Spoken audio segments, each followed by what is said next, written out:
Welcome back. We are in conversation with Rohit Sipahi Malani of TEMASEK'S. So taking forward the conversation on your overall investments. Now, how much of the Singapore tax treaty, which will be reworked on between India and Singapore, how closely are you watching that one out, and how will it make a difference in terms of your investments into the country? Because obviously Mauritius has been reworked, and that means your capital tax gains exemptions are set to go. Well, ultimately, tax is something we have to take into consideration when looking at returns, right? And therefore, we are hopeful that we'll have a constructive agreement on the Singapore tax treaty as it's being renegotiated. But I think that's something that is true for, we don't have set amount of money allocated to particular countries or particular markets, particular sectors. So ultimately, we're looking for the best opportunities and the best returns for us. And tax is one consideration that we take into account. So whatever the outcome, it's something that we'll have to factor in and look to see how investments in India compare with other investment opportunities we have. All right, and as far as Indian investments are concerned, what are the key factors that you're watching out for? And in terms of macros, how is it playing out for you? Are you looking comfortable when it comes to more investments into the country? Is it looking more positive for you? Look, if you look at the world today, you have a very slow growth environment, and you also have structural imbalances in a number of markets, which means you're going to see bouts of volatility. You also have central banks which don't have that much fuel in the tank to address problems as and when they arise. So when you look at that, when you look at India and the growth rates we're seeing out here, the demographics that we see out here, the absence of debt increases that we see in a number of other markets, you haven't seen that. In fact, if you look, debt to GDP in India has been almost flat for the last decade from pre-GFC, which is very rare to see. So overall, that combined with inflation being under control, FX being relatively stable, from a macro perspective, India does look very attractive as an investment destination. So really then it comes up to bottom-up opportunities, right, which we are actively looking to source. But India will therefore, for all the reasons I mentioned, continue to remain an important priority for us. So it's a bright spot in the overall scenario.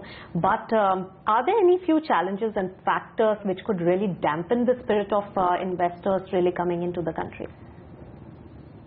So if you look, almost half of the foreign investments, FII investments in India, are from funds that are not India dedicated.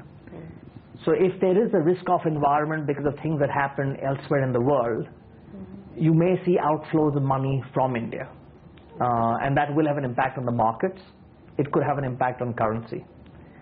But if you really look at the underlying economy, given that we are primarily a domestic demand-driven economy, I think the impact is going to be much less.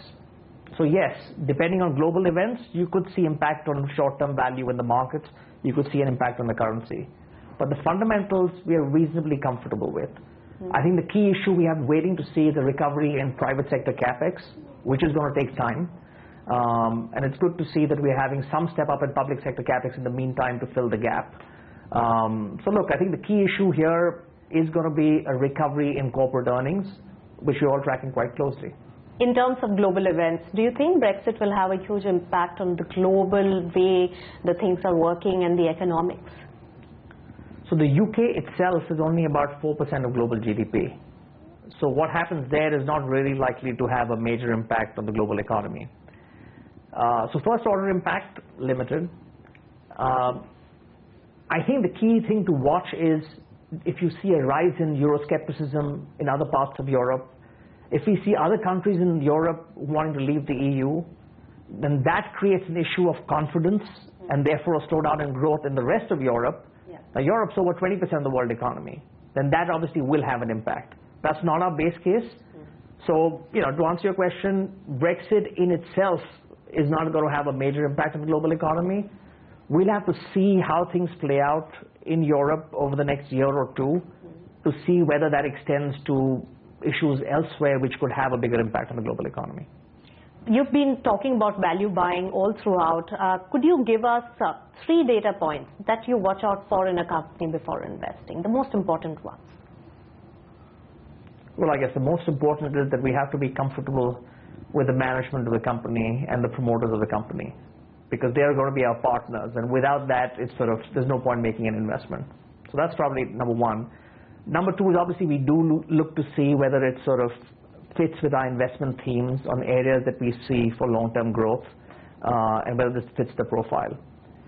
And then ultimately it's the execution capability of the company and its track record. Now those are company-specific things that at a point of investment, obviously you also look at valuation and look to see as to whether that will get you the returns that you think you want. So that was the big interaction of this week, and the key takeaways are that Temasek, a marquee private equity firm, is clearly upbeat on India, has been consistently increasing its investments here, and close to $1 billion will be invested in FY17 as well. They are betting big on the consumption story of India. FMCG, fintech, insurance, banks, all these sectors are on their radar at this point. And an important bit to note, they are also open to controlled transactions here.